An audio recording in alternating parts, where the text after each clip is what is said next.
बिस्मिल्लाहिर्रहमानिर्रहीम। अस्सलाम वालेकुम। कैसे हैं आप लोग? उम्मीद है कि आप सब ठीक होंगे। तो जनाब, आज मैं बना रही हूँ पेशावरी नमकीन गोश्त। बहुत आसान रेसिपी है इसको बनाने की और ये बहुत मज़ेदार बनता है। आप लोग मेरे कहने पे एक बार इसको ज़रूर ट्राई कीजिएगा अपने घरों में।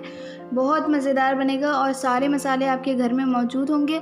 तो चलिए जी, रेसिपी की तरफ चलते हैं। सबसे पहले हमें चाहिए एक पैन लेंगे, इसमें डालेंगे हाफ़ कप ऑयल और फिर इसमें डालेंगे 1 टेबल स्पून लहसुन का पेस्ट। अगर नहीं है तो लहसुन लें और उसको कूट लें और फिर इसका पेस्ट बन जाएगा, वो ऐड कर दें इसमें। बहुत आसान तरीका है वो भी बनाने का। और इसको अब थोड़ा सा भूनेंगे हम। फिर इसमें ऐड करेंगे 1 किलो के करीब गोश्त। मैंने यहाँ पे बीफ का गोश्त लिया है, आप चाहें तो मटन भी ले सकते हैं। यहाँ पे ये 90% गोश्त है इसमें और 10% इसमें फ़ैट है। फ़ैट होना ज़रूरी नहीं है, लेकिन अगर होगा तो बहुत अच्छा बनेगा। अगर नहीं है आपके गोश्त में फ़ैट तो आप बाद में मक्खन भी ऐड कर सकते हैं, कोई प्रॉब्लम नहीं है। आप इसको अच्छी तरह भूनेंगे हम और इसका जो पानी निकल आया है उसको भी सुखा देंगे और अच्छी तरह गोश्त को भूनेंगे। देखिए यहाँ पे कलर भी चेंज हो गया है, बस थोड़ा सा पानी रह गया, उसको भी सुखा देंगे। 5 मिनट हो गए हैं, 2 मिनट और भूनेंगे इसको। यहाँ पे 2 मिनट और भी हो गए हैं। अब इसमें ऐड करेंगे 5 से 6 मीडियम साइज़ के टमाटर और इसको अच्छी तरह और भूनेंगे जब तक कि टमाटर सॉफ्ट नहीं हो जाते और पानी छोड़ना नहीं शुरू हो जाते।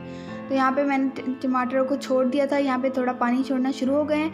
फिर हम इसमें ऐड करेंगे 2 से 3 हरी मिर्चें। इसको हम बारीक में काटेंगे और बीज निकालने की ज़रूरत नहीं है। साथ में हम इसमें ऐड करेंगे 1/4 टीस्पून ज़ीरा, 1/2 टीस्पून काली मिर्च और 1 टीस्पून मैंने इसमें ऐड किया नमक आप अपने हिसाब से डालिएगा। और मैंने इसमें ऐड किया 1 टीस्पून साबित धनिया का पाउडर और हम इसको अब अच्छी तरह मिक्स करेंगे। और टमाटर को भी हमने भूनना है जब तक कि ये सॉफ़्ट नहीं हो जाते। अगर आपके टमाटर अच्छी तरह गल जाते हैं तो आपको इतना भूनने की ज़रूरत नहीं है टमाटरों को, लेकिन हमारे नहीं गलते तो मैंने इसलिए भूना इसमें।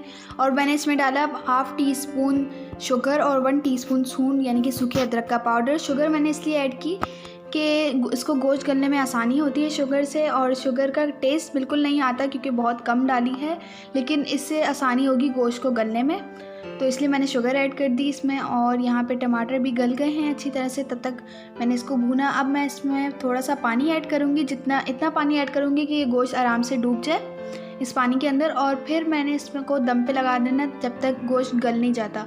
ये गोश्त गलने में मुझे तकरीबन लगा है पौना घंटा यानी कि 45 मिनट्स। तो 45 मिनट्स लगे हैं। अगर आप प्रेशर कुकर में करना चाहते हैं तो जल्दी हो जाएगा। तो यहाँ देखिए 45 मिनट बाद शोरबा भी थोड़ा कम हो गया है और गोश्त भी अच्छी तरह से गल गया है। यहाँ पे मैं चेक कर रही हूँ गोश्त गला है कि नहीं, और यहाँ जनाब गोश्त गल गया है। अब हम इसमें ऐड करेंगे 1 टेबल स्पून घी। मैं यहाँ पे 1 टेबल स्पून घी इसलिए डाल रही हूँ क्योंकि गोश्त में ऑलरेडी फ़ैट था 10%, इसलिए मैंने 1 टेबल स्पून डाला। अगर आपके गोश्त में फ़ैट नहीं है तो आप 2 टेबल स्पून या 1.5 टेबल स्पून भी डाल सकते हैं। अगर आपके पास घी नहीं है तो आप मक्खन भी ऐड कर सकते हैं इसमें। और अब हम मक्खन जब तक मेल्ट नहीं हो जाता इसमें तब तक हम इसको थोड़ा सा भूनेंगे।